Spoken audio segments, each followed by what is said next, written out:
Right, నమస్తే, welcome to Andhraprabha. RTC కార్మికుల యొక్క సంక్షేమం ఎలా ఉంది? ఆర్టీసీ కార్మికులు సమస్యలతో మరి సతమతమవుతూ ఉన్నారా? గడిచిన ప్రభుత్వాలలో వారి యొక్క పరిస్థితి ఎలా ఉంది?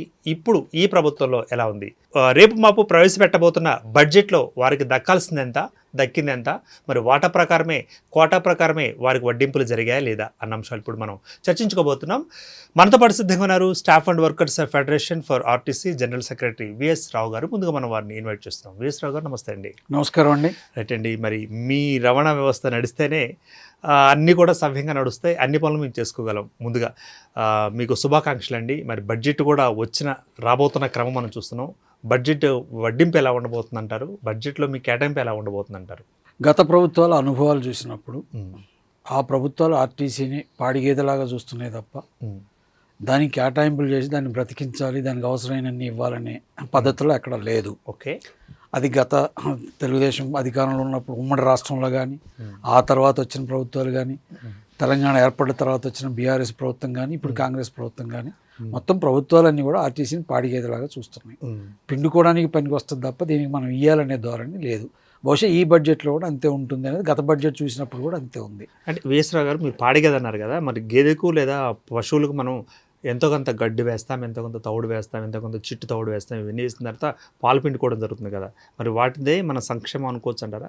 ఆ సంక్షేమం ఎలా ఉంది మీకు? ఆ సంక్షేమం కోసం అసలు వాళ్ళు ఖర్చు పెట్టట్లేదు. ఇప్పుడు ఈ ప్రభుత్వం ఇప్పుడున్న ఈ సంవత్సరంలో పెట్టిన 2025-26 ఆర్థిక బడ్జెట్ చూస్తే ఈ బడ్జెట్లో పెట్టింది 3084 కోట్లు. ఓకే, ప్రతిపాదించింది. ప్లస్ ఇది కాక SC/ST సప్లాన్ నుంచి ఇంకో 997 కోట్లు పెట్టారు. వెరసి ఈ మొత్తం కలిపితే కూడా 4300 కోట్ల రూపాయలు అవుతుంది. 4034 కోట్ల రూపాయలు అవుతుంది. అంటే నెలకి దాదాపు 300 కోట్ల రూపాయలు. ఓకే, కానీ మహాలక్ష్మి పథకం వల్ల అవుతున్న ఖర్చు నెలకు 400 కోట్లు. అది రీఎంబర్స్మెంట్ పథకం అంటారు కదా మీకు. మహాలక్ష్మి పథకం మేము 0 టికెట్ ఇస్తున్నాం. ఆ వాల్యూని లెక్కేసి ఆ డబ్బులన్నీ కూడా మాకు తిరిగి చెల్లించాలి. ఇది గవర్నమెంట్ పథకం ప్రకటించిన రోజు చెప్పిన మాట. కాబట్టి దాన్ని మొత్తం ఇవ్వాలి. ఒకటి. రెండు, అవి కాకుండా కూడా ఉండేది ఏంటంటే, ఏవైతే మన స్టూడెంట్స్కి ఇతరత్ర జర్నలిస్ట్ పాస్లు కానీ ఇతరత్ర పాస్ల మీద అయితే ఇస్తున్నామో దాని మీద సబ్సిడీ విలువ ఒక 600 కోట్లు ఉంటుంది. అంటే నెలకు 50 కోట్ల రూపాయలు. ప్లస్ దానికి కూడా ఇంకొక 50 కోట్ల రూపాయలు నెలకి ఇచ్చేటట్టుగా సంవత్సరానికి ఒక 600 కోట్లు దాంట్లో ప్రతిపాదించాలి.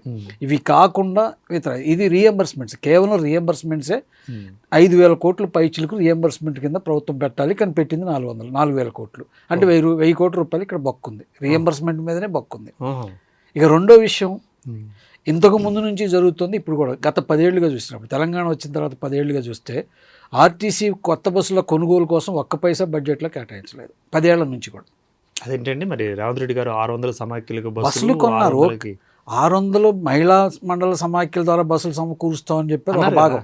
ఒక భాగం వాటిని అప్పుడే వచ్చినట్టు చెప్పలేం కదా. నేను చెప్తుంది గత 10 ఏళ్ల అనుభవం కూడా. 10 ఏళ్ల నుంచి కూడా ఆర్టీసీలో కొత్త బస్సులు రాలి, అంటే ఆర్గ్యుమెంటేషన్ రాలి. ఇక్కడ 2 పద్ధతులు ఉంటాయి. ఒకటి రీప్లేస్మెంట్, అంటే ఒక వస్తువు కాలపరిమితి అయిపోతే కొత్తది దాని స్థానంలో రావాలి, అది రాకపోతే అసలు నడవదు. కాబట్టి అవి కొన్ని వచ్చినాయి. కానీ ఆర్గ్యుమెంటేషన్ అంటే ప్రజల అవసరాలు పెరుగుతున్న కొద్దీ విస్తరించాల్సిన భాగం ఉంటుంది. మెటీరియల్ ఫ్యాక్ట్గా చెప్పాలంటే ఈ రాష్ట్రంలో 12799 గ్రామాలు ఉన్నాయి, అధికారిక గ్రామాలు, గ్రామ పంచాయతీలు ఉన్నాయి, గ్రామ పంచాయతీలు. ఇవి కాక ఇంకొక 8000 హ్యామ్లెట్స్ ఉన్నాయి, 500 పైన జనాభా ఉన్నాయి. అంటే 20,000 పైచిలకు 22,000 గ్రామాలు ఉంటే ఇప్పటికీ బస్సులు తిరుగుతున్నాయి 9,000 గ్రామాలే. మరి మహాలక్ష్మి పథకం వచ్చిన తర్వాత కూడా 10-11,000 గ్రామాలకు బస్సులు వద్దా? బస్సులు విస్తరించాలి. మరి దానికి సంబంధించిన బడ్జెట్ అలోకేషన్ ఎక్కడ జరగాలి? బడ్జెట్ ఇవ్వాలి. బడ్జెట్లో దానికి సంబంధించిన ₹1 కూడా లేదు. ఆర్టీసీ కొనగలిగే శక్తి ఉందా అంటే ఆర్టీసీ దగ్గర కొనగలిగే పరిస్థితి లేదని చాలా స్పష్టంగా కనబడుతుంది. అది లేకనే ఆర్టీసీ కార్మికుల సొమ్మే 3,500 కోట్ల రూపాయల పైగా వాడేసుకుంది, బకాయిలు పక్కన పెట్టింది. అనేక రూపాయలు ఇప్పుడు రిటైర్మెంట్ వాడికి డబ్బులు ఇచ్చే పరిస్థితి లేదు, గ్రాట్యుటీ సకాలం ఇవ్వడం లేదు, PF సకాలం ఇవ్వడం లేదు, దానికి 3,000 కోట్లు అవి వాడుకుంది. ఇది ఆర్టీసీకి ఉన్న ఆర్థిక పరిస్థితి. కాబట్టి ప్రభుత్వం నుంచి రావాల్సిన సక్రమమైన డబ్బులు రావట్లేదు కాబట్టి ఆర్టీసీ కార్మికుల సొమ్ముని వాడుకుంటుంది. అంత మేరకైనా కొన్ని బస్సుల్ని దాంట్లో తీసుకురావడం లేకపోతే ఇతర ప్రయోగం చేస్తుంది. కానీ ఇది కాదు సరిపోయేది. ప్రభుత్వం నుంచి రావాల్సింది నీకు ప్రజల అవసరం మేరకి ఇప్పుడు 3,000 బస్సులు తక్షణమే రావాలంటే 3,000 బస్సుల ఇండక్షన్ కోసం, దాన్ని తీసుకురావడం కోసం అవసరమైన బడ్జెట్లో అలోకేట్ చేసి దానికి డబ్బులు ఇవ్వాలి. దీనికి సంబంధించిన ₹1 కూడా డబ్బులు ఇవ్వలేదు. ఇక మూడో అంశం కార్మికుల సంక్షేమం. నీ కార్మికుల సంక్షేమం లేకుండా, కార్మికుల ఉత్పత్తిలో భాగస్వాములు కాకుండా వాళ్ళు చేసిన శ్రమ తప్ప ఇంకొకటి కాదు. ఈ గవర్నమెంట్ నిన్న అసెంబ్లీలో ప్రకటన చేసింది, ఈ సంవత్సరం మేము మహాలక్ష్మి పథకం వల్ల 759 కోట్ల రూపాయల లాభాలు వచ్చింది. మంచిది. లాభం రావాలని కోరుకుంటాం, ఈ సంస్థ బ్రతకాలని కోరుకుంటాం. ఆ లాభం వస్తే ప్రజలకు మరింత సేవ చేయొచ్చు, మరింత విస్తరించవచ్చు అనుకుంటాం. ఇది మంచిది. కానీ నీ 759 కోట్ల లాభాలు తీసుకొచ్చిన కార్మికుల గురించి మీరేం ఆలోచించారు అనేది ఒక ప్రశ్న. రెండోది 759 కోట్లు వచ్చిన తర్వాత కూడా ప్రజలకు ఎందుకని ఒక్క సౌకర్యం కూడా పెంచడం కోసం ప్రయత్నం. ఈ రెండు ప్రశ్నలు ఇప్పుడు ప్రభుత్వం మీద ఉన్నాయి, ప్రజలకు జవాబు చెప్పాల్సిన బాధ్యత ఉంది. కార్మికుల సంక్షేమం గురించి ఏం ఆలోచించారు? ఒక్క రూపాయి కూడా దీంట్లో సంక్షేమానికి ఖర్చు పెట్టడానికి సిద్ధపడలేదు. వాళ్ళు చెప్తుంది 2017 మేము జీతాలు పెంచాం, 2013 బకాయిలు ఇచ్చాం. ఇచ్చిన మాట నిజం. 2017 280 కోట్ల బకాయిలను చెల్లించిన మాట నిజం. 2017 అప్పటి ప్రభుత్వం బకాయి పెడితే దాని మీద 21% అయినా ఏదో ఒక పద్ధతిలో చేసిన మాట నిజం. దీన్ని సమర్థించాల్సిందే, అభినందించాల్సిందే. కానీ అదే సందర్భంలో 2017కు సంబంధించిన ఏరియర్స్ రిటైర్మెంట్ అప్పుడు ఇస్తా ఉన్నారు. అంటే ఒకటి 30 ఏళ్ళ తర్వాత రిటైర్ అవుతాడు వితౌట్ ఇంట్రెస్ట్ తోటి. ఈరోజు ఏదైతే బెనిఫిట్ వచ్చిందో ఈ బెనిఫిట్ 30 ఏళ్ళ తర్వాత మీకు ఇస్తామంటే మీరు చెప్పండి, ఇవాళ రూపీ డివాల్యుయేషన్ కానీ అమెరికన్ డాలర్తో మన డబ్బుల విలువ తగ్గిపోతున్న దాన్ని బట్టి చూస్తే ఆ రోజు కనీసం తను చుట్టదాగా బీడి దాగే అలవాటు ఉంటే వాటికి కూడా రాని డబ్బులు అవి. మరి ఎందుకని అప్పుడు దాగిస్తారు, ఇప్పుడు ఎందుకు ఇయ్యరు అనేది ప్రశ్న. దానికి జవాబు చెప్పరు. అట్లాగే 2021 పే స్కేల్ రావాలి. ఆల్రెడీ 25 పే స్కేల్, రేపు 1వ తారీఖు వస్తే మాకు 25 పే స్కేల్ కూడా ఆర్టీసీ కార్మికులకు రావాలి. అంటే 2 పే స్కేల్స్ బాకీ ఉంటే వాటి గురించి ఒక మాట లేదు, ₹1 పెట్టుబడి లేదు, బడ్జెట్లో అలొకేట్ చేయలేదు. కార్మికుల సంక్షేమానికి సంబంధించిన ఏ ఒక్కదానికి ₹1 ఇచ్చేది లేదు. పిఎఫ్ ఉంది, పిఎఫ్లో 3,000 కోట్లు, దాదాపు 1,800 కోట్ల రూపాయలు పిఎఫ్ బకాయి పడ్డది. సీసీఎస్ 1,200 కోట్లు బకాయి పడ్డది. ఈ యాజమాన్యం పడ్డది కూడా యాజమాన్యం వాడుకుందని మేము చెప్పట్లేదు. ప్రభుత్వం నుంచి రావాల్సిన డబ్బులు ప్రాపర్గా రావట్లేదు కాబట్టి మా డబ్బులు వాడుకుంది కాబట్టి రియంబర్స్ చేయాల్సిన వాటి కోసం కూడా ఇవ్వాల్సిన బాధ్యత ఎవరిది? ప్రభుత్వం అందే కదా. మరి ప్రభుత్వం ఈ బడ్జెట్లో వాటికి సంబంధించి ₹1 కూడా పెట్టలేదు. అందుకని ఈ బడ్జెట్ ఆర్టీసీలో ఏదైతే ఇప్పుడు మహాలక్ష్మి పథకం వచ్చిందో దానికి సంబంధించి అరాకొర నిధుల్ని మాత్రమే ఇచ్చింది తప్ప ఆర్టీసీ విస్తరణ కోసం కానీ, ఆర్టీసీ కార్మికుల సంక్షేమం కోసం కానీ, కొత్త బస్సుల ఇండక్షన్ కోసం కానీ ₹1 కూడా ఇవ్వలేదు. ఇది గత 10 సంవత్సరాలుగా ఈ తెలంగాణ రాష్ట్రంలో ప్రభుత్వాలు అనుసరిస్తున్న వైఖరిని ఈ ప్రభుత్వం కూడా కొనసాగిస్తుంది తప్ప దానికి భిన్నంగా ఆలోచించే పరిస్థితి ఈ ప్రభుత్వం కూడా లేదని చాలా స్పష్టంగా కనపడుతుంది. అంటే విఎస్ రావు గారు, ఇప్పుడు మీ ఆర్టీసీ మీద ఇప్పుడున్న ముఖ్యమంత్రి గారు కానీ, అంతకుముందున్న ముఖ్యమంత్రులు కానీ ప్రేమ కానీ, లేకపోతే ఆప్యాయత కానీ, లేదా ఆపేక్ష కానీ అవి లేవంటారా? కేవలం సౌత్ ప్రేమ మాత్రమే ఉందంటారా? ఇప్పుడు జరుగుతున్నది చూస్తుంటే ఏ ప్రేమ తీసుకోవచ్చు అంటారు? సౌత్ ప్రేమ కూడా ఉందని చెప్పలేం. సౌత్ ప్రేమ అంటే కనీసం ఒకప్పుడన్నా కనపడాలి. ఇప్పుడు గత ప్రభుత్వం ఉంది, 2019లో 55 రోజులు సమ్మె జరిగింది. దాన్ని కక్ష కట్టి ఆ రోజు నుంచి ఈ రోజు దాకా ఆర్టీసీ కార్మికోద్యమం మీద ఆంక్షలు విధించారు. ఓ రిప్రజెంటేషన్ తీసుకోవట్లేదు. ఎక్కడైతే బాడీస్ ఉన్నాయి, ఇప్పుడు పిఎఫ్కి ట్రస్ట్ ఉంటుంది, ఎస్ఆర్బిఎస్ ట్రస్ట్ ఉంటుంది, ఎస్బిటి ట్రస్ట్ ఉంటుంది. ఆ ట్రస్టులని 5 సంవత్సరాల నుంచి 6 సంవత్సరాలు, ఇది 6వ సంవత్సరం అసలు ఆ ట్రస్టులు నడపట్లేదు, ఏకపక్షంగా నిర్ణయాలు చేస్తున్నారు. కార్మికుల భాగస్వామ్యాన్ని అక్కడ తీసుకోవట్లేదు, కార్మికులు ఇచ్చే రిప్రజెంటేషన్స్ తీసుకోవట్లేదు, కార్మికులు లేవనెత్తున్న ఏ సమస్యకి పరిష్కారం చూడట్లేదు. ఈ వైఖరిని అనుసరిస్తున్నారు కాబట్టి మా మీద ప్రేమ ఉందని అట్ట అనుకుంటాం. మరి ఆ వైఖరి పేరు ఏం పెట్టచ్చు అంటారు? మీరు చెప్తున్న వైఖరి అదే ఈ వైఖరి మా మీద కక్ష సాధింపు ధోరణితో ఉన్నారు. ఆ ప్రభుత్వం ఉందనుకుంటే ఈ ప్రభుత్వం కూడా నిజంగానే ప్రజల సంక్షేమం కోసం మా ప్రభుత్వం ఉంది, ప్రజాపాలన పరిపాలిస్తున్నాం, ఈ మాటలన్నీ బయటికి చెప్తున్నారు. కానీ ఒక్క పైసా కూడా ఖర్చు కాదు. ఆంక్షలు ఎత్తేయడం అనేది అది పెద్ద కష్టం కూడా కాదు, రిటర్న్గా ఇచ్చేది కూడా. ఎందుకంటే మా మీద ఆంక్షలు రిటర్న్గా ఏం పెట్టలే, ఆచరణలో అమలు చేస్తున్నారు.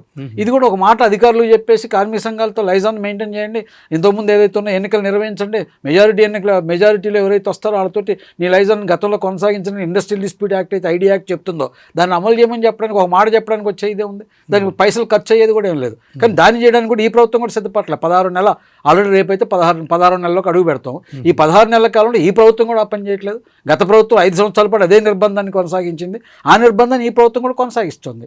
అందుకని ఆర్టీసీ కార్మికోద్యమం పట్ల, ఆర్టీసీ కార్మికుల పట్ల ఈ రెండు ప్రభుత్వాలు ఒకే ధోరణితో ఉన్నాయి, కక్ష సాధింపు ధోరణితో ఉన్నాయి తప్ప దీని ప్రేమతో నేను అనుకోలేం. అయితే సబ్జెక్టు కండిషన్, మేము ఏ ప్రేమతో లేకపోతే మీకు 2013 ఇచ్చామా 2017 ఇచ్చామని చెప్పొచ్చు. ఇవి ప్రేమతో చేసినా ప్రేమతో చేయకపోయినా ప్రజల్లో మీరు దోషులుగా ఉండకుండా ఉండటం కోసం మేము చేసామని చెప్పుకోవడం కోసం కొన్ని చేశారు. మేము కూడా చేశారని చెప్తున్నాం, చేయలేదని మేము చెప్పట్లా. కానీ నిజంగా మా మీద ప్రేమ ఉంటే ఆ ఏరియాస్ని మీకు రిటైర్మెంట్ ఎప్పుడు ఇస్తాం, 30 ఏళ్ళ తర్వాత ఇస్తామని ఎందుకు చెప్తారు? ఇప్పుడే ఇవ్వాలి కదా. అది రూపాయి వచ్చినా ఇప్పుడు ఇస్తే దానికి ఫలితం తప్ప. ఇప్పుడు నేనే ఉన్నాను సార్, నేను 2024 ఆగస్టులో రిటైర్ అయ్యాను. నాకు రావాల్సిన ఏ డబ్బుని ఇంతవరకు ఇవ్వలేదు. గ్రాట్యుటీ ఒకటి తప్ప ఇక మిగతా నాకు రావాల్సిన రెమినల్ లీవ్ ఎన్కాష్మెంట్ కానీ, 2017 ఏరియర్స్ కానీ, 2021 వేతన ఒప్పందం కానీ, 2025 వేతన ఒప్పందం కానీ ఏది అమలు కానప్పుడు మరి నా పట్ల ఏమున్నట్టు, ఏ ప్రేమ ఉన్నట్టు మీరు చెప్పండి. ఇప్పుడు విఎస్ రావు గారు లాగా ఎంతమంది ఉంటారంటారు మీలానే? ప్రతి సంవత్సరం 2,500,000 మంది రిటైర్ అవుతున్నారు. ఇప్పుడు 2022 ఆగస్టు మన ఏప్రిల్ నుంచి రిటైర్ అయిన వాళ్ళు ఎవరికి కూడా దాదాపు 6,000 మందికి టెర్మినల్ లీవ్ ఎన్కాష్మెంట్ ఇంతవరకు ఇలా. తర్వాత 2017 పే స్కేల్ వర్తించబడే వాళ్ళ సంఖ్య 14,750 మంది ఉంటారు. ఆ 14,750 మందికి ఎప్పుడు ఎరియర్స్ ఇస్తారో ఈ రోజుకి చెప్పట్లా, ఎంత వస్తాయో కూడా చెప్పట్లేదు. దీనివల్ల 2 రకాలు నష్టపోతున్నారు. ఒకటి డబ్బులు రాకపోవడం, ఒకటి రెండోది ఏదైతే ఇప్పుడు కోర్టు తీర్పు కార్మికుల పోరాటం వల్ల చివరి అవకాశం హయ్యర్ పెన్షన్కి వచ్చింది. ఈపీఎఫ్లో హయ్యర్ పెన్షన్ పెట్టుకునే అవకాశం వచ్చింది. 2017ది యాక్సెప్ట్ చేసి ఆ డబ్బులు మాకు చెల్లించి దీని మీద కంట్రిబ్యూషన్ కూడా ఈపీఎస్కి వెళ్తే మా పెన్షనబుల్ శాలరీ అనేది ఏదైతే ఉందో దాదాపు నాదే 11,000 12,000 పెరుగుద్ది. ఆ మేరకు నా పెన్షన్ పెరుగుద్ది. ఇప్పుడు అది ఇన్కార్పొరేట్ కానందువల్ల నా పెన్షన్ తరిగిపోతుంది. దీనికి ఎవరు బాధ్యత వహించాలి? యాజమాన్యం, ప్రభుత్వం సింపుల్గా మేము ఇచ్చేసామని చెప్తే సరిపోయింది. దీని కాస్కేడ్ ఎఫెక్ట్స్ ఏవైతే ఉన్నాయో ఇవన్నీ కూడా దాంతో ముడిపడి ఉన్నాయి. మరి వీటికి పరిష్కారం ఎవరు చేయాలి? ప్రభుత్వమే చేయాలి కదా. అంటే విఎస్ రావు గారు, ఇప్పుడు అంటే మీ కార్మిక సంఘాలు, అది మీ యొక్క రవాణా వ్యవస్థకి మధ్యలో ఇంకొక మధ్యలో ఇద్దరు వ్యక్తులు ఉన్నారు కదా, డైరెక్ట్గా రేవంత్ రెడ్డి గారు కాదు కదా, మీ ఎండీగా సీఎండీగా సజ్జనార్ గారు ఉన్నారు, వారిపైన మంత్రి శాఖ దానికి సంబంధించిన మంత్రులు ఉన్నారు. వీరిద్దరిని అడిగారా? వీరిద్దరిని అడిగితే వీరి నుంచి వచ్చిన సమాధానం ఏంటి? గత 5 సంవత్సరాలుగా యూనియన్లు లేవని వాళ్ళు అనుకుంటున్నారు. యూనియన్లు ఉన్నాయని ఉనికిని మేము ప్రతి సందర్భంలో గుర్తు చేస్తున్నాం. మరి 2021 సమాచారం కూడా యూనియన్లు లేవని అదే చెప్పారు. 2020 నుంచి 2021 జూన్ నుంచి 2023 డిసెంబర్ దాకా ఆర్టీసీలో ఉన్న 11 సంఘాలు ఉంటే 10 సంఘాలు ఒకే వేదిక మీద నుంచి ఒకే ఐక్యంగా ఉండి కూడా ప్రభుత్వానికి ప్రతి సమస్యని ప్రభుత్వానికి ఆర్టీసీ మేనేజ్మెంట్ దృష్టికి పట్టుకోవడానికి అనేక దారుల్లో ప్రయత్నం చేసింది. 2023 డిసెంబర్లో ఈ ప్రభుత్వం ఎన్నికలు వచ్చినాయి కాబట్టి ఆ సందర్భంలో కొంచెం కొన్ని చీలికలు పీలికలుగా మారిపోయింది. కొన్ని తేడాలు వచ్చినాయి. కొంతమంది అటు ఇటు మారిపోయారు. ఆ తర్వాత కొన్ని గ్రూపులుగా కొన్ని 2 జాయింట్ ఒక జాయింట్ యాక్షన్లో ఒక 6 సంఘాలు, ఇంకొక జాయింట్ యాక్షన్లో ఒక 4 సంఘాల పేరుతోటి విడిగా మిగతా సంఘాలు ఉన్నాయి. అయినా ఎవరి వేదిక నుంచి వాళ్ళు ఈ సమస్యలన్నింటినీ ప్రభుత్వం దృష్టికి యాజమాన్యం దృష్టికి పట్టుకోవడానికి నిరంతరం ప్రయత్నం చేస్తున్నాం.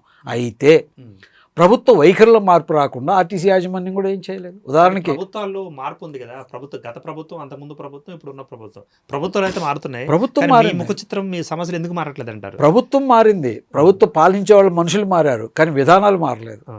ప్రధానమైనది విధానం కదా. ఏ దారి ఎటుపోతుంది అన్నప్పుడు దారి ఎటుపోయినా కూడా లక్ష్యం ఒకటే అయితే ఒకే పోతాం. రైట్. ఇప్పుడు ప్రభుత్వ విధానం అనేది కేవలం ప్రభుత్వం మాత్రమే. ఇప్పుడు ఎండీ గారు కానీ, మీ ఎండీ కానీ, మంత్రి కానీ ఏం చేయలేరు. మీరు 3వ స్టెప్ రేవంత్ రెడ్డి గారిని అడిగారా? పాలసీ మ్యాటర్ గురించి అడిగారా? రేవంత్ రెడ్డి గారి దృష్టికి తీసుకోవడానికి కూడా ప్రయత్నం చేసాం. మమ్మల్ని డైరెక్ట్గా అలో చేయకపోతే మేము ఏదైతే అఫిలియేటెడ్, నేనే చెప్తాను, నేను CITUకి అఫిలియేటెడ్ కాబట్టి నా CITU నాయకత్వం ద్వారా ప్రభుత్వం దృష్టికి పట్టుకెళ్ళడానికి ప్రయత్నం చేసాం. అనేక వేదికల్లో అటువంటి రిప్రజెంటేషన్స్ ఇచ్చాం. కానీ ప్రభుత్వ స్పందన నా మాత్రంగానే ఉంది. చూద్దాం, పక్కన పెట్టండి, చూద్దాం, తర్వాత చూద్దాం అనే ధోరణి అనుసరిస్తున్నారు. అందుకే మేము అడిగేది ఏంటంటే ఆర్థిక పరమైన ఏమి ఇస్తామనేది తర్వాత కాసేపు పక్కన పెడదాం. కానీ అసలు ఏదైతే ఉందో సామాజికంగా ఏవైతే రాజ్యాంగం కల్పించిన హక్కులు ఉన్నాయో, ట్రేడ్ యూనియన్ హక్కు కానీ, ఉమ్మడి బేరసారాల హక్కు కానీ, ఉమ్మడిగా ఎలక్షన్ నిర్వహించుకునే ఏదైతే ఇండస్ట్రియల్ డిస్ప్యూట్ యాక్ట్ని అమలు చేయడం కానీ, ఏవైతే MTW యాక్ట్ పేరుతో పని గంటలకు సంబంధించిన అంశాలు కానీ, ఇవన్నీ కూడా భారత రాజ్యాంగం కల్పించిన హక్కులు. వాటన్నిటిని తొంగలో దొక్కేసి మా మీద నిర్బంధం కొనసాగిస్తుంటే ఏమనుకోవాలి? దీన్ని ఆ ప్రభుత్వం ఈ ప్రభుత్వం రెండు ఒకటే అనుకుంటాం తప్ప మాకేమి ఫలితం ఎట్ట కనపడుద్ది? ఓకే, విఎస్ రావు గారు, ఇప్పుడు మీరు హక్కుల గురించి అడుగుతున్నారు. సో బాధ్యతలు కూడా ఉన్నాయి కదా. మరి ఇప్పటి వరకు కొన్ని వందల మంది మీ ఆర్టీసీ ఉద్యోగుల్ని ప్రభుత్వం పక్కన పెట్టిందంటూ కూడా ఇటీవల 2 ప్రెస్ మీట్లు కూడా జరిగాయి కదా. మరి వాటి మీద ఏమంటారు? మీ బాధ్యత అక్కడ ఉందా? బాధ్యత లేకుండా ఉన్నారా? బాధ్యత రహితంగా ప్రవర్తించారా? లేదు, బాధ్యతగా పనిచేస్తున్న వాళ్ళల్లో భారతదేశంలో కనుక లెక్కేస్తే లేదా ఆంధ్రప్రదేశ్లో తీసుకున్న అత్యంత జవాబుదారీతనంతో పనిచేస్తుంది ఆర్టీసీ కార్మికులే. ఇందులో ఎటువంటి మినహాయింపు లేదు, ఎటువంటి తేడా కూడా లేదు. రోజు కూడా మేము ప్రయాణిస్తున్నాం కాబట్టి మేము కూడా అత్యంత బాధ్యతగా వ్యవహరిస్తున్నాం. ఇతర ఏవైతే కాకి డ్రెస్ వేసుకునే పోలీసు ఇట్లాంటి ఫైర్ వీళ్ళందరూ కూడా 24 అవర్స్లో ఉంటారు. మేము 24 అవర్స్ అనే పద్ధతిలోనే ఉంటాం. మరింత జవాబుదారీతనంతో ఉంటాం. ఇప్పుడు ఉదాహరణ ఫైర్ డిపార్ట్మెంట్ ఉంటే దాని అవసరం ఏదో ఒక రోజు రావచ్చు, కానీ ఆ రోజు కోసం వీళ్ళంతా కూడా ఎప్పటికప్పుడు సిద్ధంగా ఉండాలి. మాది అట్ట కాదు, ఎవ్రీ మినిట్ మేము ప్రజలతో ఉంటాం. మేము చేసే ఒక చిన్న తప్పు వెంటనే ప్రజల దృష్టిలోకి వెళ్ళుద్ది, ప్రభుత్వం దృష్టిలోకి వెళ్ళుద్ది, అన్నిటికీ వెళ్ళుద్ది. అంతేకాకుండా మా జీవితాల మీద కూడా దాని ప్రభావం. ఎందుకనంటే ఇక్కడ 2 కారణాలు ఉన్నాయి. భారతదేశంలో ఉన్న సహజ న్యాయ సూత్రాలకి భిన్నంగా ఆర్టీసీలో రెగ్యులేషన్స్ ఉన్నాయి. నేరం ఆరోపించబడ్డవాడు నేర నిరూపణ కాకుండా నేరం ఎవరి మీదనైతే ఆరోపించారో వాళ్ళే రుజువు చేసుకోవాల్సిన బాధ్యత ఉంది ఇక్కడ. ఈ రెండింటి వల్ల ఉద్యోగాలు కోల్పోతున్నారు. అర్థమైందా మీకు? అంటే జనరల్గా ఇప్పుడు పోలీసు ఒక కేసు నా మీద అచ్చి కేసు పెట్టారనుకోండి, నేను అంతకుండా రుజువు చేయాల్సిన బాధ్యత ఎవరిది? పోలీస్ డిపార్ట్మెంట్ది. కాబట్టి వాళ్ళకి అందుకు సంబంధించిన ఎవిడెన్స్లన్నీ వాళ్ళు తీసుకుంటారు. నేను చేయలేదనేది నాకు ఏమన్నా అవకాశం ఉంటే నేను కోర్టు ముందు ప్రజెంట్ చేస్తాం. ఇది భారతదేశంలో ఉన్న చట్టాల యొక్క సారం. కానీ ఇప్పుడు ఆర్టీసీలో జరుగుతుంది ఏంటంటే గత 70 ఏళ్ళ నుంచి కూడా ఆర్టీసీలో ఏదైతే ఇప్పుడు కండక్టర్ని నేను కండక్టర్ని నా మీద నేను ఒక 10 రూపాయలు నేను కలెక్ట్ చేశాను టికెట్ ఇవ్వలేని ఆరోపణ చేశారు. ఇది నేను చేయలేదని నిరూపించుకోవాల్సిన బాధ్యత నా మీద నెడుతున్నారు తప్ప వాళ్ళు తీసుకోవట్లేదు. ఇది ఆర్టీసీలో ఉన్న రెగ్యులేషన్స్. నువ్వు నా మీద ఆరోపించినప్పుడు నువ్వు కదా రుజువు చేయాల్సిందే. నువ్వు రుజువు చేసే బాధ్యత నుంచి పెట్టి నా మీద పెడుతున్నారు ఒకటి. రెండోది, ఇంతకుముందు 1980 కంటే ముందు కండక్టర్ పైసలు తీసుకున్నా కూడా చట్ట ప్రకారం టికెట్ కోసం పైసలు తీసుకున్నా కూడా సరైన కారణం ఉండి టికెట్ ఇవ్వకపోతే తప్పు కాదు అని ఉన్న చట్టం ఏదైతే ఉందో, రెగ్యులేషన్ ఉందో, ఆ రెగ్యులేషన్ మార్చి ఏ పద్ధతిలో ఏ పరిస్థితుల్లో టికెట్ ఇవ్వలేకపోయినా కండక్టరే దానికి బాధ్యుడు అని చెప్పి మార్చారు. ఇది రెగ్యులేషన్లో మార్పు. ఈ మార్పు వల్ల ప్రతి తప్పుని ఇప్పుడు కండక్టర్ మీద తోసేస్తున్నారు. రెండోది, ఇప్పుడు మహాలక్ష్మి వచ్చిన తర్వాత మరింత ఆ పరిస్థితి దారుణంగా ఉంది. ఇప్పుడు మహాలక్ష్మి 0 టికెట్ ఉంది, పెయిడ్ టికెట్ ఉంది. అంటే మగాళ్ళు అయితే టికెట్ పెయిడ్ ఇస్తాం, 0 అయితే మహిళలు అయితే 0 టికెట్ ఇస్తాం. మరి టిమ్ మెషిన్ ఒకటే మెషిన్ కదా, దాంట్లో సాఫ్ట్వేర్లో చిన్న మార్పులు చేయండి అని చెప్పి మేమే డిసెంబర్ 9వ తారీఖు నుంచి ఈ పథకం అమలైతే డిసెంబర్ 31వ తారీఖున మేము 11 పాయింట్ని ఈ రాష్ట్ర ఆర్టీసీకి రవాణా మంత్రికి కూడా ఇచ్చాం. ఏంటి మేము అడిగింది, 0 టికెట్ అయిన తర్వాత పెయిడ్ టికెట్ ఇస్తే పెయిడ్ టికెట్ వచ్చేలాగా చిన్న సవరణ చేయండి. అట్లాగే 2 బటన్స్ పక్క పక్కనే ఉంటుంది, వాటిని కొంచెం దూరంలో పెట్టేటట్టు సాఫ్ట్వేర్ దాంట్లో మార్పులు చేయండి అన్నాం. ఇప్పుడు 15 నెలలైంది ఇంతవరకు చేయలే. దీని ఫలితం ఏమవుతుంది, ఇప్పుడు నేను భార్యతో కలిసి నేను ఎక్కాను, నా భార్యకి ఫ్రీ టికెట్, నాకేమో పెయిడ్ టికెట్ ఇవ్వాలి అనుకోండి. మా భార్యకి ఫ్రీ టికెట్ ఇచ్చిన తర్వాత దాని క్యాన్సిలేషన్ నొక్కి మళ్ళీ నాకు పెయిడ్ టికెట్ ఇవ్వాలి. పొరపాటు నా క్యాన్సిలేషన్ కాకపోతే 0 టికెట్ వచ్చి నాకు ఇచ్చింది 0 టికెట్ అవుతుంది. బస్సులో 150 మంది ఉన్నారు, నేను దాన్ని గమనించలేకపోతే నేను కలెక్టెడ్ అనే పేరుతో నా మీద కేసు రాసి ఉద్యోగం తీసేస్తున్నారు. నెలకు 15 మంది, ఇప్పుడు మహాలక్ష్మి వచ్చిన తర్వాత కూడా సుమారు నెలకు 15 మంది పైగా ఉద్యోగాలు కోల్పోతున్నారు. దీనికి బాధ్యత వహించాల్సింది ఆర్టీసీ యాజమాన్యం. మేము తప్పు చేస్తే జరిగిందా? ఇది తప్పు కాదు, ఇది ఇంటెన్షియల్ తప్పు కాదు, పొరపాటే. ఆ పొరపాటు దేనివల్ల జరుగుతుంది, మీరు సాఫ్ట్వేర్లో ఏదైతే టిమ్స్ యంత్రంలో సాఫ్ట్వేర్లో చేయాల్సిన మార్పులు చేయని దాని ఫలితంగా కార్మికులు బలవుతున్నారు. ఇందాక చెప్పిన వాటిలో కూడా 100 మంది 150 మందిలో ఒక టికెట్ వస్తే ఏమి ఉండదా? ఇప్పుడు బ్యాంకులో రోజుకు ట్రాన్సాక్షన్స్లో వస్తే 5% 2% క్యాష్ ఎక్సెస్కి తక్కువకి పెద్ద ఎవరు పట్టించుకోరు. కానీ ఇక్కడ ₹1 ఎక్కువ ఉన్నా కూడా కేసు రాసి యాక్షన్ తీసుకుంటున్నారే. దీనికి ఆ రెగ్యులేషన్స్ బాధ్యత, ఆ రెగ్యులేషన్ మార్చమంటే మార్చరు. యాజమాన్యం కూడా మానవతా దృక్పథంతో చూడలేదు. చూడకపోక గత ప్రభుత్వం ఏదైతే 2021లో జాబ్ సెక్యూరిటీ అనే దాన్ని తెచ్చిందో దాంతో మరింతగా జాబ్ సెక్యూరిటీ కాదు, ఉన్న ప్రయోజనం కాస్త పోయి మొత్తంగానే దారుణమైన పరిస్థితి. ఆ అధికారులు కూడా హ్యుమానిటేరియన్ చూపించలేని పరిస్థితులు దాంతో వచ్చినాయి. అందుకని ఇప్పుడు ఉద్యోగాలు కోల్పోతున్నారు. దీనికి బాధ్యత వహించాల్సింది యాజమాన్యం తప్ప మేము తప్పు చేస్తే వచ్చిన కేసులు కాదు. మీరు ఏదైతే ఇందాక 2 ప్రెస్ మీట్లు అంటున్నారో వాళ్ళ ఉద్యోగాలు పోగొట్టింది ఈ ఆర్టీసీలో ఉన్న రెగ్యులేషన్స్, అధికారులు. కాబట్టి వాళ్ళు తప్పు చేస్తే వచ్చిన సమస్య కాదు అది. తప్పును మా మీద ఆరోపణ చేసి దాన్ని రుజువు చేయకుండా మా మీద శిక్ష చేసిన దాని ఫలితంగా వచ్చిన సమస్య అది. అందుకని వాళ్ళు వచ్చి అడుగుతున్నారు మాకు ఉద్యోగాలు ఇవ్వండి అని. దాని మీద కూడా ప్రభుత్వం స్పష్టత ఇవ్వట్లే. మేము కమిటీ చేసాం, వాళ్ళు పరిశీలిస్తారు. ఎన్ని సంవత్సరాలు ఎన్ని ఏళ్ళు పడుతుంది కమిటీ చేస్తే? 2024 ఆగస్టులో వీళ్ళ రిప్రజెంటేషన్ ఇచ్చారంటే దాని మీద కమిటీ చేశారు. నేను వెంటనే ప్రభుత్వాన్ని అడిగింది ఏంటంటే దీని కాలపరిమితి అంతవరకు ఉన్న వాళ్ళ కేసులనే పరిశీలిస్తారా? మరి 2024 ఆగస్టు తర్వాత వచ్చే కేసుల గురించి ఎవరు పట్టించుకోవాలి? మీరు అప్పటిదాకా ఎవరిని రిమూవ్ చేయొద్దని ఏమన్నా ఉత్తర్వులు ఇచ్చారా?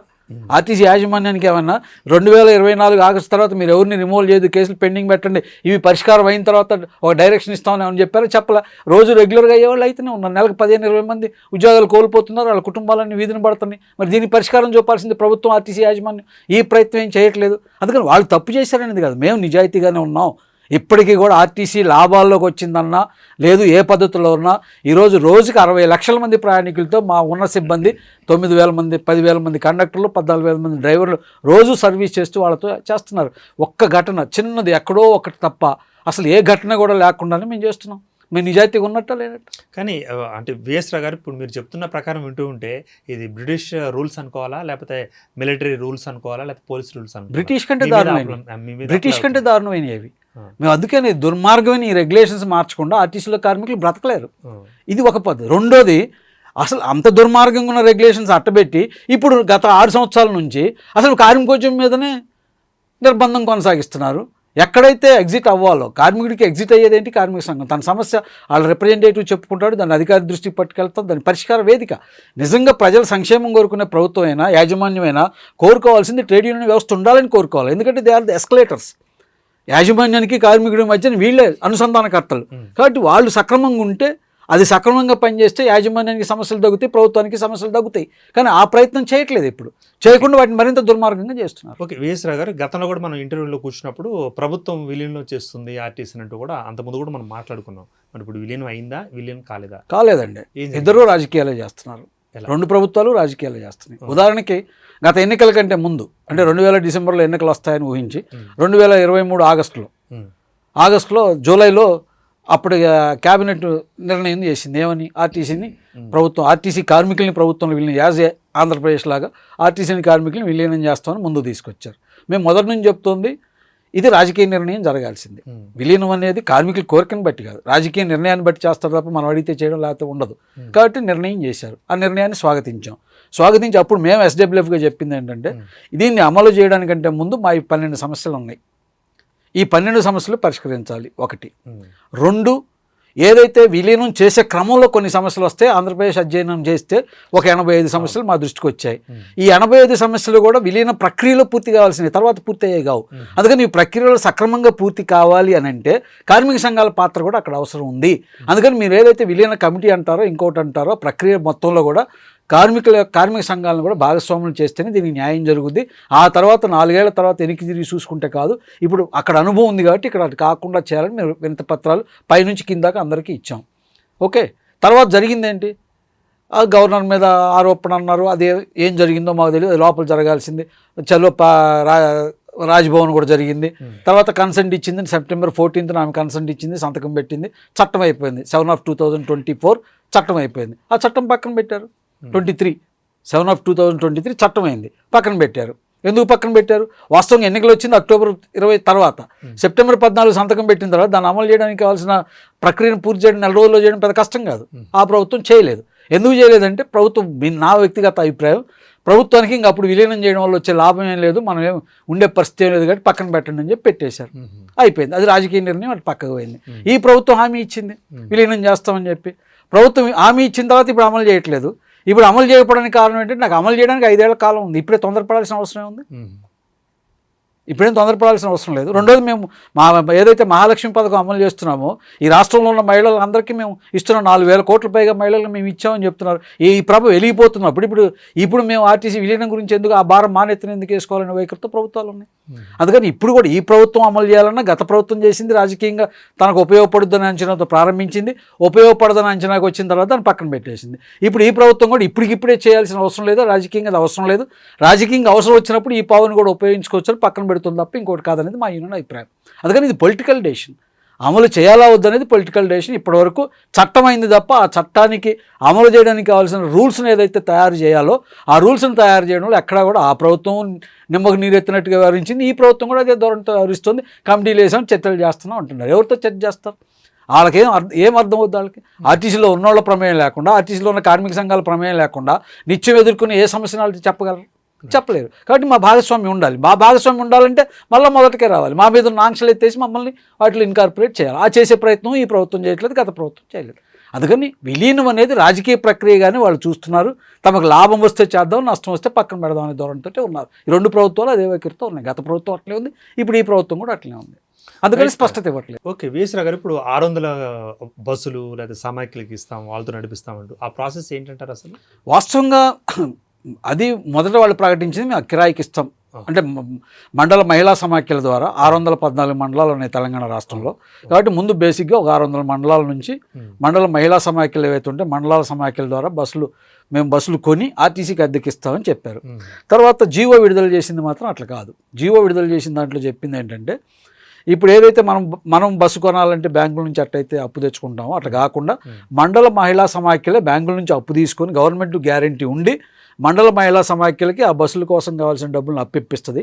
ఆ బస్సులు ఆర్టీసీకి ఇదైతే డైరెక్ట్గా ఆర్టీసీ నిర్వహించాలి. ఎందుకంటే ఎక్స్పీరియన్స్ దృష్ట్యా చూసినా, ఇంకా కొన్ని లాజికల్గా లీగల్ అంశాలు చూసినా కూడా నేరుగా ఆర్టీసీ కొంటే మంచిదనే అభిప్రాయానికి వచ్చిన తర్వాత ఇప్పుడు ప్రభుత్వం విడుదల చేసిన జీవో ఏంటంటే, మండల మహిళా సమాఖ్యల పేరుతోటి బస్సులు ఉంటాయి, కానీ ఆ బస్సులను ప్రొక్యూర్ చేసేది కానీ వాటిని రిజిస్ట్రేషన్ కానీ అన్ని ఆర్టీసీ పేరుతోటి ఉంటాయి. ఆర్టీసీ రిజిస్ట్రేషన్ చేస్తుంది, దాని ఓనర్ కూడా ఎండీగానే ఉంటుంది. కానీ బస్సుల మీద hypothecated by so and so మండల మహిళా సమాఖ్య, పలానా హైదరాబాదు, పలానా చౌటుప్పల్, పలానా ఇది మండలాల పేరుతో ఉంటాయి.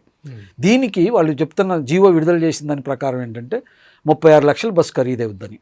దీనికి నెలకి 77,200 రూపాయలు ఆర్టీసీ యాజమాన్యం ఆ మండల మహిళ ఏ మండల మహిళా సమాఖ్య నుంచి అయితే బస్సు ఇస్తారో వాళ్ళకి మనకి 77,200 రూపాయలు ఇవ్వాలి, అట్లా 7 సంవత్సరాల పాటు ఇవ్వాలి అనేది ఒకటి. దీన్ని పెట్టారు. దీని మీద కూడా మా అభ్యంతరాలను కొన్ని చెప్పారు. పథకాన్ని స్వాగతించాం, ఎందుకంటే 600 బస్సులు ఆర్టీసీలో కొత్త బస్సులు ఇండక్ట్ అవుతాయి. ఇప్పుడు మనం పెట్టుబడి లేకుండానే గవర్నమెంట్ ఏదో పద్ధతిలో గవర్నమెంట్ పెట్టుబడి ద్వారా దాంట్లోకి వస్తుంది కాబట్టి 600 బస్సులు రావడం మంచిదే, మేము స్వాగతిస్తున్నాం. మేము అధికారికంగానే రవాణా మంత్రి గారికి కూడా లేఖ రాసాం. కానీ దీంట్లో కొన్ని అంశాలు తేలాల్సింది ఏంటంటే, బ్యాంకు 9.5% ఇంట్రెస్ట్ ఇస్తుంటే మండల మహిళా సమాఖ్యలకి 16% వడ్డీ ఎందుకు ఇవ్వాలి, 5.5% వడ్డీ అదనంగా ఎందుకు ఇవ్వాలి? ఆ వడ్డీ ఎవరి నుంచి మేమే ఇవ్వాలి, ఆర్టీసీ ఇవ్వాలి. అంటే ఇప్పుడు వాళ్ళకేమో వాళ్ళ బ్యాంక్ ఇచ్చేదేమో 9.5కే ఇస్తుంది కదా, వాళ్ళకేమో 9.5కే బ్యాంక్ ఇస్తుంది, కానీ మేము 16% ఇవ్వాలి. అంటే అది 5.5% వాళ్ళ పెట్టుబడి మీద వడ్డీ మేము చెల్లించాలి. దానివల్ల ప్రీమియం పెరుగుతుంది. అంటే నెలకు కట్టే 77,000 అవుతుంది. అదే మామూలుగా మేము అడిగే 9.5 అయితే 55,000 తోటి అయిపోద్ది. అంటే 22,000 నెలకు ఒక్కొక్క బస్సు మీద ఖర్చు పెరుగుతుంది ఇంట్రెస్ట్ పెరగడం వల్ల. కాబట్టి ఇది మీరే ఇవ్వండి. ఆ గ్యాప్ ఏదైతే ఉందో, అంటే ఇంట్రెస్ట్లో 5.5% ఏదైతే గ్యాప్ ఉందో, ఈ గ్యాప్ని ప్రభుత్వం మాకు ఆర్టీసీకి సబ్సిడీ అని ఇవ్వండి, లేదా దాన్ని తగ్గించండి. ఆర్టీసీ అడుగుతున్నట్టు దాన్ని 9.5%గా చేసి మాకు 55,000 కట్టేటట్టు జీవో మార్చండి అని మేము అడుగుతున్నాం. ఇది ఒక పద్ధతి. రెండోది, మరి 7 సంవత్సరాలు మేము తిప్పుతాం దాన్ని, 7 సంవత్సరాల తర్వాత ఈ బస్సులు ఎవరుకుంటాయి? వాస్తవం మరి మేము అన్ని డబ్బులు కట్టిన తర్వాత మాకే ఉండాలి కదా. కాబట్టి జీవోలో మార్పు చేసి 7 సంవత్సరాల తర్వాత ఆర్టీసీకే ఉంటాయనే నిబంధనలు కూడా చేర్చి జీవో సవరించండి అని మేము రిప్రజెంటేషన్ ఇచ్చాం. దాని మీద ఇంతవరకు ప్రభుత్వ వైఖరి అంటే ఇంతవరకు చెప్పట్లేదు. దాన్ని ప్రచారానికి వాడుకుంటున్నారు తప్ప దాని మీద స్పష్టతతో చెప్పలేదు. ఇది ఆర్టీసీకి ఒక రకంగా స్వాగతిస్తున్నప్పటికీ ఇది ఆర్థిక భారం. ఎందుకంటే నెలకి 20,000 రూపాయలు ఒక్కొక్క బస్సు మీద అంటే దాదాపు 1,20,00,000 2 కోట్ల దాకా నెలకి పెడితే 24 నుంచి 30 కోట్లు అదనంగా ఖర్చు పెట్టాల్సిన పరిస్థితి వస్తుంది వడ్డీ ఇంట్రెస్ట్ పేరుతోటి. రెండోది, ఈ 600 బస్సులని చివరిలో అక్కడక్కడ వినపడుతుంది, ఇంకా అధికారికంగా నాకేం తెలియదు, కానీ ఏదైతే లాస్ట్లో 7 సంవత్సరాల తర్వాత దాని కాస్ట్ని లెక్కేసి, అంటే డిప్రిసియేషన్ బోన్ ఉండే కాస్ట్ని లెక్కేసి దాంట్లో 1/4 డబ్బులు కడితే తప్ప బస్సులు ఆర్టీసీకి ఎవరు అనేది కూడా ఏదో కండిషన్ ఆర్టీసీ వాళ్ళకి సమాఖ్యలకు కట్టాలంట. మేము ఆర్టీసీ వాళ్ళకి కడితే అప్పుడు బస్సు మాకు ఇస్తారు అనేది కూడా జరుగుతుంది. ఇది ఇంకా అధికారికంగా ఎక్కడ రాలేదు, కానీ చర్చ జరుగుతున్నట్టుగా ఆర్టీసీ పేరుతో. ఆ ఓనర్షిప్ ఇవ్వాలంటే మళ్ళీ డబ్బులు కట్టాలనేది కూడా క్లాజ్ ఏదో పెడుతున్నట్టు ఉంది. అది ఎట్లా ఏంటనేది ఉంది. అయితే మేము అందుకే పథకాన్ని స్వాగతిస్తున్నాం. దీంట్లో ఏదైతే ఆర్టీసీ మీద భారం పడుతుందో ఆ భారాన్ని లేకుండా చేయడం కోసం మీరు డబ్బులు ఇస్తారా, లేదా స్కీమ్లోనే మార్పులు చేస్తారని మేము డైరెక్ట్గా రిప్రజెంటేషన్ కూడా ఇచ్చాం. ఇంతవరకు దాని మీద మంత్రి గారి నుంచి కానీ ఎవరి నుంచి వస్తుందని మేము ఆశించలేదు, కానీ మా వైఖరి మేము ప్రజలకు చెప్పాలి కాబట్టి చెప్పేదానికి ప్రయత్నం చేస్తాం. రైట్. ఇప్పుడు మనకి ఉమ్మడి కాపురాలు మనం చూస్తున్నాం, ఉమ్మడి సంవత్సరాలు మనం చూస్తున్నాం. సో ఇంట్లో మనుషుల సంఖ్య పెరిగినప్పుడు గదుల సంఖ్య కూడా పెంచుకుంటూ వెళ్తుంటాం మనం. మరి ఇప్పుడు బస్సులు అంతంత మాత్రంగా ఉంటే, అంటే కొత్త బస్సులు లేకపోతే కొత్త పథకాలు వచ్చినప్పుడు మరి స్టాఫ్ రేషియో ఎట్లా ఉందంటారు? బస్సు రేషియో ఎలా ఉంది, స్టాఫ్ రేషియో ఎలా ఉందంటారు? భారతదేశంలో మనందరం ప్రామాణికంగా తీసుకునేది నీతి ఆయోగ్. ఇంతకుముందు ప్లానింగ్ కమిషన్ ఉండేది, అది పోయిన తర్వాత నీతి ఆయోగ్ ముందుకు వచ్చింది. నీతి ఆయోగ్ లెక్కల ప్రకారం భారతదేశంలో బస్సుల సంఖ్య 1.2 per 1,000 people. 1000 మంది ప్రజలుంటే 1.2 బస్సులు ఉన్నాయి భారతదేశంలో. కానీ తెలంగాణలో 0.24 ఉంది. 1000 మందికి 0.24. ఈ సంఖ్య పెరగాలి. భారతదేశ సగటులోకి రావాలన్నా ఇంకా కనీసం 1000 మందికి ఒక బస్సు చొప్పున పెరగాలి. ఇది దాని ప్రమాణం. కానీ ఇక్కడ ప్రత్యేక పరిస్థితులు ఉన్నాయి. ఇక్కడ ప్రత్యేక పరిస్థితి ఏంటంటే, ఇప్పుడు మహిళల్ని ఫ్రీగా బస్సులో తీసుకుపోతున్నాం, దాని డబ్బులు ఇస్తున్నారా లేదా కాసేపు పక్కన పెడదాం. ఓఆర్ పెరుగుతుంది కదా, ఓఆర్ పెరిగింది. ప్రతి బస్సులో 100% దాటిపోయింది. సిటీలో అయితే 130% ఓఆర్ వస్తుంది. అంటే బస్సులో అదనంగా కనీసం ఉన్న కెపాసిటీ కంటే అదనంగా 50%, దాదాపు 50% మంది ఎక్కుతున్నారు. ఇది తగ్గించకపోతే ప్రమాదాలు జరిగే పరిస్థితి ఉంటుంది ఒకటి. రెండోది, ఈ పేరుతోటి మళ్ళీ ప్రైవేట్ ట్రాన్స్పోర్ట్ వైపు వెళ్ళే ప్రమాదం రెండోది ఉంది. మూడోది, మహిళలు మాత్రమే అత్యధిక మంది ఎక్కి పురుషులు ఎక్కకపోతే పురుషులు ప్రత్యామ్నాయ మార్గాలకు వెళ్ళిపోయే ప్రమాదం ఉంది. 3 ప్రమాదాలు ఉన్నాయి. అందుకని ఏదైతే డిసెంబర్ 7వ తారీఖు 9వ తారీఖున ఈ పథకం ప్రకటన చేస్తారో, 7వ తారీఖు నాడు ప్రభుత్వం ప్రమాణ స్వీకారం చేసింది 2023 డిసెంబర్ 7న. అదే 7వ తారీఖున పబ్లిష్ అయ్యేలాగా నేనే ఎస్డబ్ల్యూఎఫ్ జనరల్ సెక్రటరీగా నేను ఒక వ్యాసం రాశాను. ఈ పథకాన్ని స్వాగతిస్తూనే ఏదైతే మహాలక్ష్మి పథకాన్ని వాళ్ళు ఎన్నికల హామీలో ఇచ్చారో, ఈ ప్రభుత్వం ఈరోజు ప్రమాణ స్వీకారం చేయబోయే ప్రభుత్వం అది ప్రకటిస్తుంది. ఇది మంచిదే, మహిళల యొక్క ఆర్థిక శక్తి పెరుగుద్ది, దాని ఉత్పత్తిలోకి వస్తుంది, కాబట్టి ప్రజలకి ఉపయోగం, అందరికి ప్రభుత్వానికి ఉపయోగం, మంచిదే. సబ్జెక్టివ్ కండిషన్ ఏంటి అనే దగ్గర 2-3 అంశాలు మేము స్పష్టంగా చెప్పాం. ఒకటి, రీఎంబర్స్మెంట్, 0 టికెట్ వాల్యూ మొత్తం రీఎంబర్స్ చేయాల్సిన బాధ్యత ప్రభుత్వాన్ని. అట్లా చేయకపోతే ఆర్టీసీ డోల్ డ్రమ్స్లోకి వెళ్ళిపోద్ది. 2, ఇప్పుడున్న అవసరాల మేరకే బస్సులు పెంచలేని స్థితిలో ఆర్టీసీలు ఉన్నాయి. కాబట్టి ఇప్పుడు పెరుగుతున్న ప్రయాణ అవసరాలకు తగ్గట్టుగా బస్సులు పెంచాలంటే ఇమీడియట్గా 3,000 బస్సులని ఈ రాష్ట్రంలో పెడితే తప్ప తక్షణమే వచ్చే ఒత్తిడిని కూడా తట్టుకునేదానికి అవకాశం ఉండదు. మూడో పాయింట్ మేము చెప్పింది, ఇప్పటికి కూడా 9,000 గ్రామాలకే బస్సులు ఉన్నాయి, కానీ 20,000 గ్రామాలకి బస్సు సౌకర్యం ఉండాలి. 9,000కే ఉంది, ఇంకా 11,000 గ్రామాలకు బస్సులు వెళ్లాల్సిన అవసరం ఉంది. దీనికి అవసరమైన పద్ధతిలో కొత్త బస్సులను కూడా ఇండక్ట్ చేయకపోతే రాబోతున్న కాలంలో ఈ ప్రభుత్వం మీద తీవ్రమైన వ్యతిరేకత పెరిగి పథకం అమల్లో ఉన్నట్టే ఉంటుంది, ప్రజలు మాత్రం తీవ్రమైన కష్టపడే పరిస్థితి వస్తుందని చెప్పి 2023 డిసెంబర్ 7వ తారీఖున ప్రభుత్వ ప్రమాణ స్వీకారం చేసిన రోజున మేము వ్యాసం రాశాను. నేనే రాశాను SWA ప్రధాన కార్యదర్శిగా. ఈరోజు అదే పరిస్థితి కనపడుతుంది. ప్రజలు పెరిగారు, ప్రయాణికులు పెరిగారు. ఇంతకుముందు రోజుకు 40 లక్షల ప్రయాణికులు ఉంటే ఇప్పుడు 60 లక్షల మంది పైచలకు ప్రయాణం చేస్తున్నారు. బస్సుల సంఖ్య అదే రోజు 9,000 ఉంది, ఈ రోజు అదే 9,000 ఉంది. బస్సులు పెరగలేదా అసలు అంటే పెరిగింది. ఏం పెరిగినాయి? హై ఎండ్ బస్సులు పెరిగినాయి, అంటే డీలక్స్ నుంచి ఆ పైన. ఇది ఎందుకంటే మహాలక్ష్మి స్కీమ్ అమలు కాదు కాబట్టి డీలక్స్ నుంచి ఆ పై బస్సులు కొన్ని పెంచారు. కానీ వాస్తవంగా చూసినప్పుడు మనకు వస్తున్న ఫేర్ రెవెన్యూ ఏదైతే ఉందో, ఆదాయం ఏదైతే ఉందో, ఈ మహాలక్ష్మి అవలంబితున్న బస్సుల్లోనే వస్తుంది ఎక్కువ. ఎందుకంటే మహిళలతో పాటు పురుషులు కూడా ఆ బస్సులు ఎక్కుతున్నారు. అందుకని పెయిడ్ ప్యాసింజర్ డబ్బులు కూడా ఇప్పుడు మొత్తం వస్తున్న పెయిడ్ ప్యాసింజర్ డబ్బుల్లో 70% డబ్బులు ఆ ఫేర్ దీంట్లో నుంచే వస్తున్నాయి. మహాలక్ష్మి బస్సులు అంటే ఆర్డినరీ బస్సులు, సూపర్ ఎక్స్ప్రెస్ బస్సుల్లోనే వస్తుంది. అయినా ఆర్టీసీ యాజమాన్యం ఆ బస్సులను పెంచేదానికి సిద్ధపడలేదు. ఇప్పుడు కొంత ప్రయత్నం చేస్తున్నట్టు కనబడుతుంది. అందుకని ప్రభుత్వం దీని మీద ప్రత్యేకమైన దృష్టి పెట్టాలి. మహాలక్ష్మి పథకం అమలు ఏదైతే ఉందో, మా గ్రామీణ ప్రాంతానికి వెళ్ళే బస్సులు, అదే రకంగా ఎక్స్ప్రెస్ బస్సులు ఏవైతున్నాయి, ఈ బస్సుల్ని అత్యధికంగా పెంచాల్సిన అవసరం ఉంది. ప్రతి గ్రామానికి బస్సు వెళ్ళకపోతే ఈ స్కీమ్ ప్రయోజనం ఏంటి? ప్రతి మహిళ మేము ఆర్థికంగా అభివృద్ధి చేస్తామన్న తర్వాత అసలు 11,000 బస్సుల్లో ఉన్న మహిళలు, గ్రామాల్లో ఉన్న మహిళలకి బస్సు ఎక్కే అవకాశం లేకపోతే మరి ఈ పథకం ఎట్టమలైనట్టు లెక్క. అందుకని ఈ వైపు ప్రభుత్వం చూడాలి. ఇక రెండోది మీరు అడిగిన సిబ్బంది రిటైర్మెంట్ అవుతున్న కొద్దీ ఖాళీలు పెడుతున్నారు తప్ప వాటిని ఫిల్ చేయట్లేదు. 2011లో రిక్రూట్మెంట్ చేశారు తప్ప ఈ ప్రభుత్వం వచ్చిన తర్వాత, అంటే తెలంగాణ వచ్చిన తర్వాత ఈ 11 సంవత్సరాల్లో ఒక్క పోస్ట్ కూడా రిక్రూట్ చేయలేదు. మొన్న ఈ మధ్య కాలంలో ఒక 600 మందికి బ్రెడ్ విన్నర్ స్కీమ్ కింద ఎవరైతే మాకు ఉద్యోగంలో ఉండి చనిపోయిన కుటుంబాలు ఉన్నాయో వాళ్ళే 1,100 పైచిలకు మంది వెయిటింగ్లో ఉంటే దాంట్లో ఒక 600 మందికి ఇచ్చారు. ఇక్కడ కూడా అన్యాయమే చేశారు. చట్టం మా దగ్గర రెగ్యులేషన్ ప్రకారం ఆ ఉద్యోగం రెగ్యులర్ ప్రాతిపదికన ఇవ్వాలి, కానీ దాన్ని కూడా 3 సంవత్సరాలు కన్సాలిడేటెడ్ పేతో ఇచ్చి ఆ తర్వాత పరిస్థితిని బట్టి రెగ్యులర్ చేస్తామనే పద్ధతిలో చేయడం దుర్మార్గమైంది. ఇది గత ప్రభుత్వం అమలు చేసింది, ఈ ప్రభుత్వం కూడా కొనసాగిస్తుంది. సో గతంలో కూడా జరిగింది ఏంటంటే వీళ్ళని ఎప్పుడో తీసుకోవాల్సింది 11 ఏళ్ళు వెయిట్ చేరి ఉంటే మరి ఇప్పటికల్లా రెగ్యులర్ అయిపోయి అందరూ ఉండేది, చేయలేని పనితంగా ఉంది. ఇప్పుడు వచ్చి గత ప్రభుత్వం చివరిలోకి వచ్చిన తర్వాత కూడా చట్టం చట్టమే మార్చలే, కానీ ఇంప్లిమెంటేషన్లో మార్పులు చేశారు. రెగ్యులర్ ప్రాతిపదికన రిక్రూట్ చేయాల్సిన దగ్గర ఆ పక్కన పెట్టేసి కన్సాలిడేటెడ్ పేపర్తో రిక్రూట్ చేయడం ఆ ప్రభుత్వం మొదలుపెట్టింది 2022 నుంచి.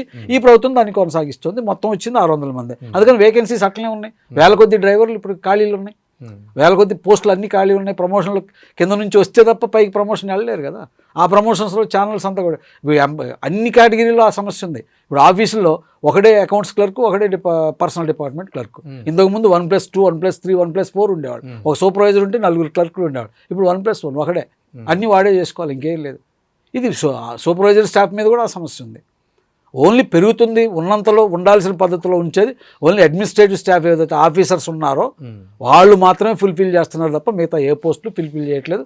ఇది గత ప్రభుత్వం అదే ధోరణి అనుసరిస్తుంది, ఈ ప్రభుత్వం అదే ధోరణి అనుసరిస్తుంది. అందుకని ఇప్పుడు కూడా రిక్రూట్మెంట్స్ మీద స్పష్టత లేదు. ఎందుకంటే 3,034 పోస్టులు మేము శాంక్షన్ చేసామని చెప్తున్నారు. అలాగే బడ్జెట్లో చెప్పేటప్పుడు ఆర్థిక మంత్రి గారు చెప్పారు మేము ఆర్టీసీలో 6,000 మందిని ఉద్యోగం ఎక్కడి నుంచి చేశారో నాకైతే అర్థం కాదు. నేను మొన్న పోయిన సంవత్సరం ఆగస్టు వరకు నేను ఇన్ సర్వీస్లో ఉన్నా. ఇప్పుడు కూడా చాలా దగ్గరగా నేను ఉద్యమాన్ని ఆర్టీసీని పరిశీలిస్తున్నా.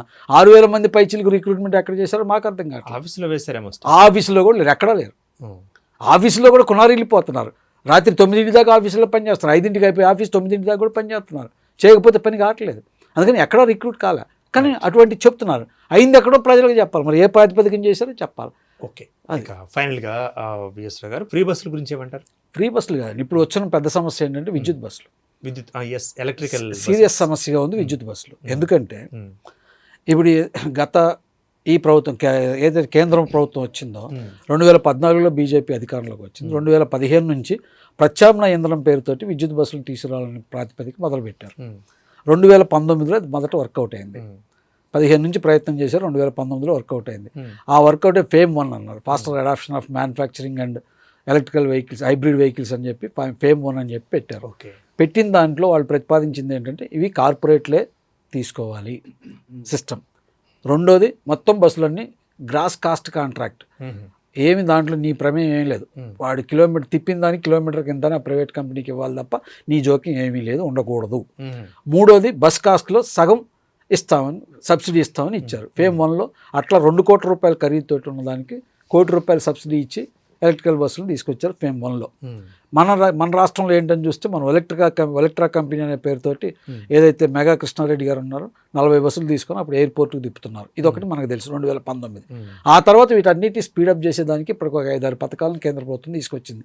Fame 2, national electrical bus programme ఒకటి, అట్లాగే పిఎం ఈ బస్సు, పిఎం ఈ డ్రైవ్, ఈ పద్ధతులు అన్నీ తీసుకొచ్చి ఇప్పుడు వాళ్ళు అంతిమంగా వాళ్ళు చెప్తుంది ఏంటంటే భారతదేశంలో ఇప్పుడు 1,40,000 బస్సులే ఉన్నాయి ఆర్టీసీల దగ్గర. ఈ బస్సుల సంఖ్యను 8 లక్షలకి పెంచాలి. పెంచడం మంచిదే. ఏ బస్సులు పెంచాలి? ఇవన్నీ ఎలక్ట్రికల్ బస్సులే పెంచాలి.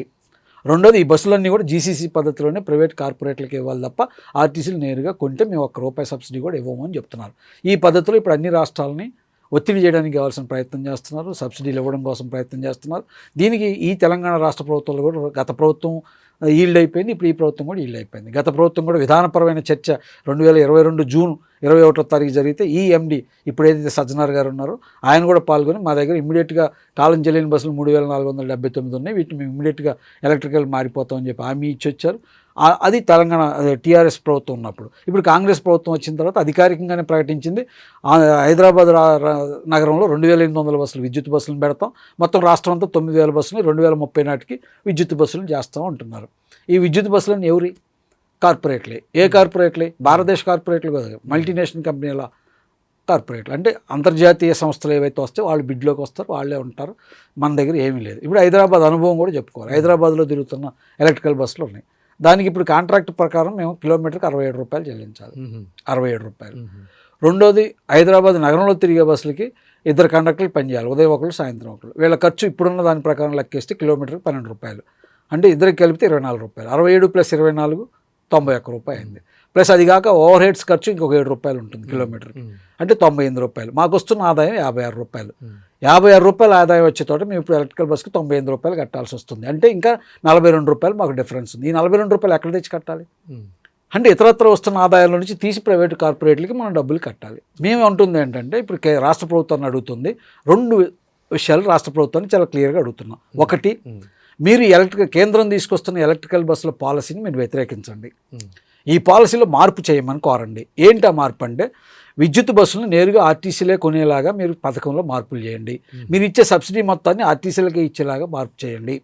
ఆ రకంగా ఆర్టీసీకి సబ్సిడీ కనుక మీరు ఇస్తే అప్పుడు ఆర్టీసీలు సజీవంగా ముందుకు పోవడానికి ఉంటే మేము కూడా కొంత ఆర్టీసీలకు సబ్సిడైజ్ చేయగలిగితే అప్పుడు ఆర్టీసీ నేరుగా ఎలక్ట్రికల్ బస్సులను ఆర్టీసీలతో ఉంటాయి. కాబట్టి ఉద్యోగాలు కోల్పోకుండా కొత్త ఉద్యోగాలు కూడా సృష్టించే అవకాశం ఉంటుంది. ప్రైవేట్ కార్పొరేట్లు కాకుండా ఆర్టీసీ సంస్థలే బ్రతికేదానికి అవకాశం ఉంటుంది. ఈ పద్ధతి కోసం మీరు పోరాడండి అని చెప్పి మేము రాష్ట్ర ప్రభుత్వాన్ని కోరుతున్నాం. అట్లా మీరు కోరేటట్టయితే ఈ రాష్ట్రంలో ఉన్న కార్మిక వర్గం ఇర్రెస్పెక్టివ్ ఆఫ్ అప్లికేషన్స్ మీ ప్రభుత్వం వెనకాల మేము నిలబడతామని చెప్తున్నాం. కానీ ఈ ప్రభుత్వం దానికి సిద్ధపడలేదు. ఎందుకంటే కేంద్రంలో ఉన్న బీజేపీ ప్రభుత్వాన్ని వ్యతిరేకించి మాట్లాడే స్థితిలో ఉన్న ఒక్క మాట కూడా దాని గురించి మాట్లాడలేదు. గత ప్రభుత్వ హయాంలో పునాది పడింది కదా, మేము ఎందుకు కట్టాలి మళ్ళీ గోడ అని అనుకుంటున్నారా?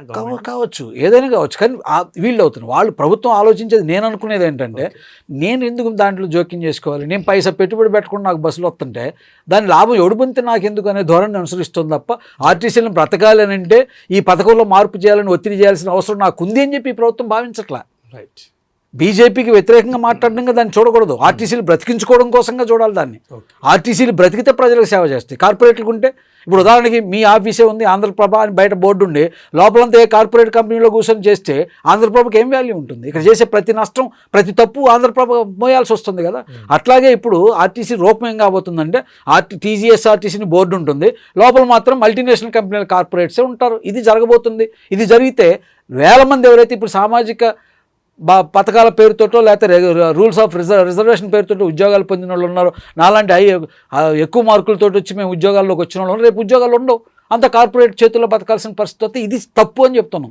దీనికి వ్యతిరేకంగా పోరాడాలని మేము కేంద్రానికి వ్యతిరేకంగా మేము పోరాడుతున్నాం. కానీ ఈ ప్రభుత్వం మాత్రం దీన్ని అమలు చేయడం వల్ల ఈ రాష్ట్రంలో ఉండే నిరుద్యోగులకి నష్టం జరుగుతుంది, ప్రజలకు కూడా నష్టం జరుగుతుంది. ఎందుకంటే ఈ బస్సులు గ్రామీణ ప్రాంతానికి వెళ్ళలేవు. రోడ్లు సాఫీగా ఉంటేనే పోవడం కష్టంగా ఉంది. ఇప్పటికే రోడ్ల మీద చాలా చోట్ల ఇబ్బందులు వస్తున్నాయి. అన్ని గ్రామాలను కవర్ చేయలేవు. డీజిల్ బస్సు అయితే అది డక్కాముక్కిలు దీని ఉన్న బస్సులు కాబట్టి ఆ రూపంలో పోయేదానికి అవకాశం ఉంటుంది. ఇప్పుడు ప్రపంచంలో చూస్తే ట్రంప్ అమెరికాలో మొన్న ఈ మధ్యన అధికారంలోకి వచ్చిన తర్వాత ఒక ప్రకటన చేశాడు, మేము శిలాజ ఇంధనాలనే తీసుకొస్తాం తప్ప విద్యుత్ బస్సులు జోలికి వెళ్ళం అనే విధానాన్ని తీసుకుంది. అమెరికాలో విద్యుత్ బస్సులు చెప్పడం కష్టమా వాళ్ళ రోడ్లు ఇవన్నీ చూసినప్పుడు? కానీ అక్కడ ప్రభుత్వమే ఏదైతే మీ సాంప్రదాయ ఇంధనాన్ని వాడుతుంది తప్ప మీ ఎలక్ట్రికల్ బస్సులు వాడుతుంది. ఇక్కడ మాత్రం అత్యుత్సాహంతో ఈ కేంద్ర ప్రభుత్వం 2070 నాటికి మొత్తం భారతదేశంలో అక్కడ కూడా లేకుండా చేస్తామని చెప్తున్నారు. ఇక్కడ కూడా కుట్ర దాగి ఉంది. ఏంటదంటే, ఒకటి ఇప్పుడు రెన్యూబుల్ ఎనర్జీ పేరుతోటి ఇప్పుడు ఏదైతే ఉందో సాంప్రదాయంగా థర్మల్ ఎలక్ట్రిసిటీ, అట్లాగే ఏదైతే వాటర్ ఎలక్ట్రిసిటీ కాకుండా ప్రత్యామ్నాయ ఇంధన ఉత్పత్తి అంతా కూడా ఎలక్ట్రికల్ ఉత్పత్తి అంతా కార్పొరేట్ చేతిలో ఉంది. ఇప్పుడు ఈ ఎలక్ట్రికల్ బస్సులన్నీ కూడా కార్పొరేట్ చేతుల్లోకి వెళ్తే మొత్తం గుత్తాధిపత్యం ఎలక్ట్రిసిటీ మీద మొత్తం గుత్తాధిపత్యం వాళ్ళకు ఉంటుంది. వాళ్ళ పెట్టుబడిదారులందరూ లాభపడతారు. ప్రజలు పోతే మాకెందుకనే ధోరణి కేంద్రం అనుసరిస్తుంది బీజేపీ ప్రభుత్వం. మరి దానికి వ్యతిరేకంగా ఈ ప్రభుత్వం మాట్లాడలేదు. ఇక్కడ కూడా రెన్యూబుల్ ఎనర్జీ పేరుతో ఇంకో చట్టం తెచ్చారు. అందుకని ఆ రూపంలో ఇవన్నీ చూసినప్పుడు పాలకులంతా కూడా ఆ రూపంలో ఆలోచిస్తున్నారు. ఇది సరైనది కాదని. ఓకే, ఈశ్వర గారి చివరిగా అంటే జనవరి 27వ తారీఖున మీరు సమ్మె నోటీస్ కూడా ఇవ్వడం జరిగిందంటూ బయట వినిపిస్తున్నమాట. ఇందులో పూర్వపరాలు ఏంటంటారు, నిజాలు ఏంటంటారు? మళ్ళీ ఇటీవల కాలంలో కూడా జస్ట్ కొన్ని రోజుల క్రితం కూడా మీరు మరో అటెంప్ట్ చేసినట్లుగా సమాచారం. ఏం జరుగుతుంది అసలు? ఆర్టీసీలో కార్మిక సంఘాలు ఒక పార్ట్. అంటే మీకు ఇష్టం ఉన్నా లేకపోయినా కొన్ని వాస్తవాలను మాట్లాడుకోవాలి. కారణం ఏమైనా 2023 డిసెంబర్ దాకా ఆర్టీసీ కార్మిక సంఘాలు ఒక్కళ్ళు తప్ప మిగతా అన్ని సంఘాలు ఒకే వేదిక మీద ఉన్నాయి, ఐక్యంగా ఉన్నాయి. 2023లో రాజకీయ మార్పు ఏదైతే రావడానికి ప్రాతిపదిక పడి ఎన్నికలు జరిగినాయో ఆ క్రమంలో ఆర్టీసీ కార్మికోద్యములు కూడా చీలికలు వచ్చినాయి. ఒక యూనియన్లో ఉన్న నాయకుడు ఇంకో యూనియన్లోకి పోవడం, జేఏసీలు ఇక్కడ ఉన్న నాయకుడు ఇంకో అక్కడ పోవడం, ఓ యూనియన్ల మధ్య ఘర్షణలు ఇవన్నీ ముందుకు వచ్చినాయి. ఆ రకంగా యూనియన్లు పీలికలు కూడా అయినా ఒక 6 సంఘాలు ఒక జాయింట్ యాక్షన్ ఫోరంలో ఉన్నాయి, ఇంకో 4 సంఘాలు ఇంకో జాయింట్ యాక్షన్ ఫోరంలో ఉన్నాయి. మేము తర్వాత ఇంకో 2 సంఘాలు విడిగా ఉన్నాం. మేము తీసుకున్న లైన్ ఏంటంటే, ఇప్పుడున్న పరిస్థితులలో అందరం ఐక్యం కావాలి, ఐక్యత విశాల ప్రాతిపదికన ఉండాలా, సమస్యల ప్రాతిపదికన ఉండాలి తప్ప ఒక గ్రూపుగా కూర్చొని ఉండటం కాదు, ఏదో అందులో ఉండి గ్రూప్ నిర్ణయం చేయడం అనేది కాదు. సమస్యల ప్రాతిపదిక మీద కార్మికులను అందరినీ ఐక్యం చేసే బాధ్యతని మేము తీసుకోవాలనే లైన్ మేము తీసుకున్నాం. మిగతా సంఘాలు ఇంకొక జాయింట్ యాక్షన్ పేరుతో ఉన్నారు. వాళ్ళు ఆకస్మికంగా జనవరి 21వ తారీఖున నిర్ణయం చేసి సమ్మె నోటీస్ ఇస్తున్నామని ప్రకటన చేశారు. ఆ తర్వాత కార్మిక సంఘాలు లెటర్లు ఇచ్చి మిగతా వాళ్ళందరూ మాతో పాటు మీరు సమ్మెలోకి రావాలన్నారు. ఇది సరైన పద్ధతి కాదనేది మేము చెప్పాం. ఉమ్మడి సమస్యలు, ఉమ్మడి కార్యాచరణ, కార్మిక సంఘాలతో చర్చించి నిర్ణయం చేయడం, ముందస్తుగానే అందరూ అనుకొని చేయడం అనే పద్ధతి సరైనది అయింది తప్ప మేము నిర్ణయం చేసాం మీరు మా వెనకాల రండి అంటే రారు. ఎందుకంటే వాస్తవాన్ని అంగీకరించాలి. ఎందుకంటే అందరూ ఒకే పద్ధతిలో ఆలోచించి ఉండేవాళ్ళు అయితే ఇన్ని సంఘాలు ఎందుకు ఉన్నాయి? ఇన్ని సంఘాలు ఉన్నాయంటేనే లక్ష్యాన్ని చేరడంలో వివిధ దారులు ఉన్నాయని అర్థం. తలా ఒక దారిని ఎంచుకున్నారు, ప్రయాణం ఒకటే కావచ్చు కానీ తలా ఒక దారిలో ప్రయాణం చేస్తున్నారు. ఈ ఒకే దారిలో ప్రయాణం అందరూ అన్ని దారుల్లో ప్రయాణం చేస్తున్న అందరినీ ఒకే దారిలోకి వచ్చేటట్టుగా చేయాల్సిన బాధ్యత ఎవరైతే సమ్మెకి సిద్ధపడతారో వాళ్ళు చేయాలి. ఆ పని చేయలేదు. చేయకుండానే వాళ్ళు సమ్మె నోటీస్ 27వ తారీఖున ఇచ్చారు. ఇచ్చిన తర్వాత కూడా అంటే పరిస్థితులను కూడా అంచనా వేయలేదని నా వ్యక్తిగత అభిప్రాయం. ఎందుకంటే ఆ తర్వాత పోయారు. ఇప్పుడు గవర్నమెంట్ పాలసీలో మార్పు రావాలి. కార్మిక సంఘాలతో చర్చ జరగాలంటే ఏదైతే కార్మిక సంఘాల మీద ఆంక్షలు ఉన్నాయో అవి ఎత్తేయాలి. ఆ ప్రయత్నం జరగలేదు. రెండోది ఎలక్షన్ కోడ్ అడ్డం వచ్చిందని చెప్పి యాజమాన్యం చర్చలకి రాలేదు, దాన్ని వాయిదా చేశారు. కోడ్ అయిపోయిన తర్వాత కూడా మళ్ళీ ప్రయత్నం చేశారు, మళ్ళీ యాజమాన్యం చర్చలకు రాలేదు. ఇప్పుడు 3వసారా 4వసారా ఎట్లా పిలుస్తారో ఏంటనేది ఉంది. అందుకని ఇప్పుడు సమ్మె నోటీస్ ఇచ్చింది 6 సంఘాల పేరుతో ఉన్న జేఏసీ ఇచ్చింది తప్ప మిగతా ఎవరు సమ్మె నోటీస్ ఇవ్వలేదు. ఇప్పుడు సమ్మె నోటీస్ సంబంధించి ఒకవేళ సజ్జనార్ గారు కానీ లేకపోతే మంత్రి కానీ లేకపోతే ముఖ్యమంత్రి గారు కానీ ఒకళ్ళు పిలిస్తే ఈ 6గురిని పిలుస్తారా? అంటే 6 సంఘాలను ఇప్పుడు లేబర్ కమిషన్ పిలిచింది 6 సంఘాలను, మిగతా వాళ్ళని ఎవరిని పిలవలేదు. ఎందుకంటే సమ్మె నోటీస్ ఇచ్చిన వాళ్ళు కాబట్టి రెడ్రెస్ చేయాలి. ఆ సమ్మె నోటీస్ని రెడ్రెస్ చేయడం కోసం వాళ్ళు ఒక టాక్టిఫుల్గానే అనుసరించారు. టాక్టిఫుల్ అని ఎందుకు అంటున్నారంటే, ఇప్పుడు కన్సలేషన్ అడ్మిట్ చేస్తూ లెటర్ ఇచ్చారు. చట్టం ప్రకారం కన్సలేషన్ అడ్మిట్ అయిన తర్వాత కన్సలేషన్ క్లోజ్ కాకుండా సమ్మె పోవడానికి అవకాశం లేకుండా బంధనాలను సృష్టించే దానికోసం కన్సలేషన్ అడ్మిట్ చేసి 6 సంఘాల్లో లేని వాళ్ళు, ఈ 6 సంఘాల్లో సంబంధం లేని వాళ్ళని ఒకళ్ళు పిలిచి ఇప్పటివరకు ఏమైనా చర్చలు చేసి ఏమీ ప్రయత్నం చేయలేదు. అసలు 6 సంఘాలతోటే యాజమాన్యం చర్చలు చేయకపోయా, ఆ చర్చలకే వెళ్ళకపోయా. ఇక బయట ఉన్న వాళ్ళని ఎక్కడ పిలుస్తుంది? సమ్మె నోటీస్ ఎవరైతే ఇచ్చారో వాళ్ళతోటే మాట్లాడలేదు యాజమాన్యం పరిష్కారానికి. అట్లాగే రవాణా మంత్రి చర్చలు జరపలేదు. ఇక అంతకు దాటి ముఖ్యమంత్రి జోక్యం చేసుకుంటారని నేను అనుకోవట్లేదు. ఎందుకంటే ఒక మంత్రి ఉన్న తర్వాత, ఒక ఎండీ ఉన్న తర్వాత ఆ కింద స్థాయిలో రెడ్రెస్లు అవ్వాల్సిన సమస్య ముఖ్యమంత్రి జోక్యం చేసుకుంటాడని భావించడం తప్పు అవుద్ది. అట్టని నేను కోరుకోవట్లేదు కూడా. కానీ కింద రెడ్రెస్ అవ్వాల్సిన దగ్గర కావట్లేదు. ఎందుకంటే ప్రభుత్వ వైఖరే. ఎందుకంటే కార్మిక సంఘాలని మీద ఆంక్షలు ఉన్న తర్వాత నీతో చర్చలు ఏంటనే వైఖరితో ఆర్టీసీ యాజమాన్యం ఉంటుంది. లేదు మీరు అవన్నీ పక్కన పెట్టి మీరు చర్చలు చేయండి ఎవరు చెప్పాలా? ప్రభుత్వం చెప్పాలా. ఇప్పుడు మీకు ఇమ్మీడియట్ రెస్పాన్సిబిలిటీ ఎవరంటారు? అంటే ఎండీ మీ సజ్జనార్ గారా లేకపోతే మంత్రి? లేదు, ప్రభుత్వమే. ఎండీ సజ్జనార్ గారు కూడా ఏం చేయలేరు ఇప్పుడు ఈ విషయంలో. ఎందుకంటే ఆయన చర్చలు చేసి ఒక నిర్ణయం చేశాడు అనుకోండి, వెంటనే గవర్నమెంట్ అడిగితే ఏం చెప్పుకుంటాడు ఆయన? ఇప్పుడు ఆర్థికపరమైనదే ఉంటుంది. ఉదాహరణకి ఆర్టీసీ దగ్గర డబ్బులు 2017 మీరు ఎరియర్స్ ఇవ్వాలి అని నేను అడుగుతాను. ఇప్పుడు నా డిమాండ్ జేఏసీలో ఉన్న డిమాండ్ జనరల్ డిమాండ్ కూడా నేను అడుగుతున్నాను. ఇప్పుడు అది చేయాలనుకోండి, ఎన్ని వేల 100 కోట్లు ఖర్చు అయితే అన్ని 100 కోట్లు ఆయన ఇవ్వాలి కదా, ఎక్కడి నుంచి ఇస్తాడు? మళ్ళీ ప్రభుత్వం దగ్గరికి వెళ్ళాలి కదా. అందుకని ప్రభుత్వం ఫైనల్ డెసిషన్ చేయకుండా సజ్జనార్ గారు మనసులో ఉన్న దాన్ని అమలు చేయడారు. కాబట్టి అల్టిమేట్ చేయాల్సింది ఇదంతా రైట్ చేయాల్సింది, దీన్ని సరైన పద్ధతిలో చేయాల్సింది ప్రభుత్వం చేయాలి. ప్రభుత్వం ఆ బాధ్యత తీసుకునేదానికి సిద్ధంగా లేదు, దీన్ని కాలయాపన చేసేయడానికి ప్రయత్నం చేస్తున్నట్టుగా ఉంది. అట్లాగే కార్మిక సంఘాలు కూడా ఆర్టీసీ కార్మికోద్యమంలో ఉన్న వస్తుగత పరిస్థితులను కూడా అంచనా చేసుకొని మనం నిర్ణయం చేయాల్సిన అవసరం ఉంటుంది. ఇష్టం ఉన్నా లేకపోయినా కార్మికోద్యమం ఇంకా పూర్తిగా ఐక్యం కాలేదు. 2019 ఛాయలు ఇంకా కొనసాగుతున్నాయి. వాటిని పోగొట్టే పద్ధతుల్లో కార్మికులను కదిలించేదానికి, ఐక్యం చేసేదానికి ప్రయత్నం చేయాలి. ఆ ప్రయత్నం మా వైపు నుంచి, మా వేదిక నుంచి చేస్తున్నాం. ఏ మేరకు సాధ్యమైతే, ఏ మేరకు కార్మికులు సిద్ధపడితే, ఎంత మేరకు సిద్ధపడితే అంత మేరకి పోరాటాన్ని ముందు తీసుకుపోయేదానికి ప్రయత్నం చేస్తాం. ఆ క్రమంలో ఇవన్నీ ముందుకు వస్తున్నాయి. రైట్. ఇక ఫైనల్గా సూటిగా చెప్పండి, మీరు అంటే SWF జనరల్ సెక్రటరీగా ఉన్నారు. మిగతా జేఏసీ నాయకులు కానీ, మిగతా ప్రెస్ మీట్లలో వచ్చిన నాయకులు కానీ, లేకపోతే కార్మికులు కానీ సజ్జనార్ గారు అంతగా దృష్టి పెట్టట్లేదు ఆర్టీసీ మీద, బెట్టింగ్ యాప్ల మీద, వాటి మీదే ఎక్కువ దృష్టి పెడుతున్నారంటూ ఒక వ్యాఖ్య వినపడింది, వాళ్ళు అన్న మాట కూడా. మరి SWF తరఫున మీరేమంటారు? దాన్ని ఖండిస్తారా, స్వీకరిస్తారా? నేను దాన్ని ఖండించను, స్వీకరించను. వాస్తవం ఏంటంటే ఆయన IPS ఆఫీసర్. ఆయన ఆర్టీసీ MD అయినంత మాత్రంలో సమాజంలో ఉన్న ఏ అంశం మీద ఆయన స్పందించే హక్కు లేదు, మా గురించి ఆలోచించాలని చెప్పే అంత శాస్త్రం నేను చేయను. అయితే అదే సందర్భంలో ఆర్టీసీలో ఉన్న పరిస్థితుల్ని సరైన పద్ధతిలో విశ్లేషించి ప్రభుత్వాన్ని నివేదించి వాటి పరిష్కారానికి కావాల్సిన ప్రయత్నం సీరియస్గా చేయాల్సిన బాధ్యత సంస్థ MDగా ఆయన మీద ఉంది. అదే సందర్భంలో is the qualified IPS officer. కాబట్టి ఆయన మిగతా సమాజం మీద రెస్పాండ్ అయ్యే వాటిలో అవుతారు. అదేదన్నా ఇబ్బంది ఉంది అనుకుంటే అది ప్రభుత్వం చూడాల్సింది ఉండదు. ఆయన స్వేచ్ఛని మేమేం వద్దని చెప్పట్లే, కానీ పెట్టాల్సిన దృష్టి అంతా ఇక్కడే పెట్టాల్సిన అవసరం ఉంది. వాటి మీద పెట్టాలి, కావాల్సిన దాని మీద ఉండాలి. అందుకని ఈ సంస్థకి MD ఆయన. 42,000 కుటుంబాలే కాదు, ఈ రాష్ట్రంలో ప్రయాణం చేస్తున్న ప్రజలు మొత్తం ఏదైతే 4 కోట్ల మంది ప్రజలు ఉన్నారో వాళ్ళందరికీ సంబంధించి బాధ్యత తీసుకోవాల్సింది. ఎందుకంటే నేరుగా రోజు ప్రజలతో సంబంధం కలిగి ఉండే సంస్థకి ఆయన MD. ఎక్కడ ఏం జరిగినా ఏమున్నా దాంట్లో బాధ్యతగా చూడాల్సిందే. కానీ 42,000 కుటుంబాలు ఈరోజు అసంతృప్తితో ఉన్నాయి. 42,000 కుటుంబాలు తీవ్ర అసంతృప్తితో ఉన్నాయి. ఇదే కాదు, రిటైర్ అయిన ఎవరైతే ఉన్నారో దాళ్ళు కూడా ఇంకొక 20,000-25,000 మంది ఉన్నారు. వాళ్ళు అసంతృప్తితో ఉన్నారు, వాళ్ళ సమస్యలు పరిష్కారం కాక, భద్రత లేక. కాబట్టి వాటి మీద దృష్టి పెట్టాలి. అందుకు అవసరమైన ఆర్థిక నిధుల్ని ప్రభుత్వం నుంచి ఎట్లా తీసుకురావాలి, వీళ్ళ సమస్యలను ఎట్లా అడ్రస్ చేయాలి అనేది ఉండాలి.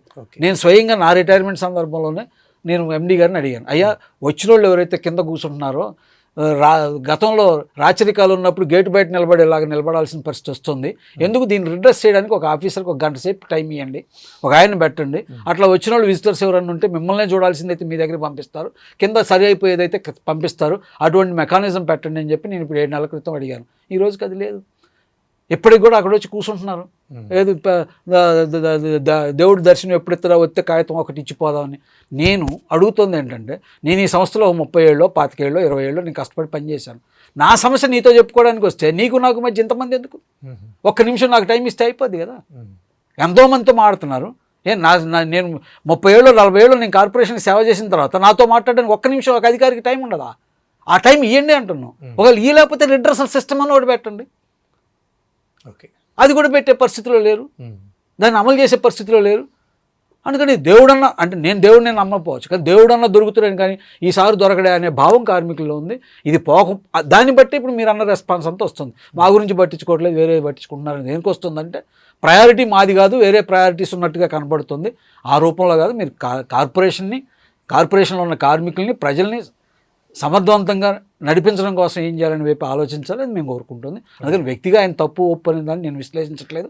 కానీ ఒక అధికారిగా, అడ్మినిస్ట్రేటర్గా ఇన్ని వేల మందిని అడ్మినిస్ట్రేట్ చేయాల్సిన దగ్గర ఏది ప్రాధాన్యత నిర్ణయించుకొని వాటిని చేయాలని మాత్రం నేను సూచన చేయదలుచుకున్నాను. థ్యాంక్స్ ఫర్ ద పార్టిసిపేషన్ అండి VS రావు. థ్యాంక్ యూ, ధన్యవాదాలు. సో VS రావు గారు, వీరు SWF జనరల్ సెక్రటరీగా ఉన్నారు. అదేవిధంగా మరి రాష్ట్రంలో 42,000 41,000 చిల్లర మరి రాష్ట్రంలో కార్మికులు కూడా ఉన్నారు. కాబట్టి మరి వారు కూడా అసంతృప్తితోటి కొన్ని సమస్యలతోటి ఉన్నారు అంటూ, అదేవిధంగా రవాణా వ్యవస్థగా మరి అందరిలో ప్రవేశించి అందరితో పాటు మమేకమైన TGRTC కూడా మరి ఈ సమస్యలను వేగలేక ఉన్న పరిస్థితి ఉంటే మరి దాని మీద ప్రత్యక్ష చర్యలు తీసుకోవాల్సిన బాధ్యత ఆ రాష్ట్ర ప్రభుత్వం ఉంటుంది. అలాగే గడిచిన రాష్ట్ర ప్రభుత్వాల హయాంలో కూడా ఆర్టీసీకి ఏవైతే సమస్యలు ఉన్నాయో ఆ సమస్యలు ఇక్కడ కూడా కంటిన్యూ అవుతున్నాయంటూ కూడా నాయకులు చెప్తున్నమాట. మరి ఏం జరగనుందో వేచి చూద్దాం. Keep watching Andhraprabha.